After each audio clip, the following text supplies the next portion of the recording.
This is not a Photoshop. Today is 23rd of October and the time right now is 4 p.m.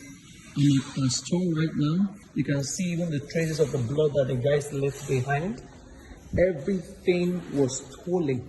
They entered here, vandalized all the things, and you can see all the show glass, everything empty.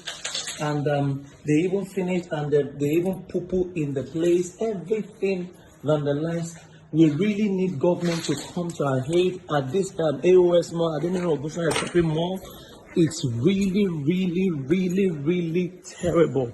Besides my own, other people's store, it's virtually like a war zone. It's virtually like a war zone. A lot of us employ people. Some of us are operating with loans from the bank. The banks will not hear anything right now.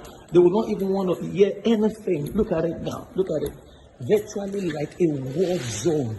It's like, look at this Samsung store right now. Just look at this Samsung store right now. It's terrible. It's terrible. Really terrible. Please, guys, help us share this video so that the appropriate authority can come to our aid. These millions have gone. Starting again right now, I'm telling you, a lot of people will not know how to start again. It's terrible. Look at it now. This is Adeniran Soya shopping mall. This is 23rd.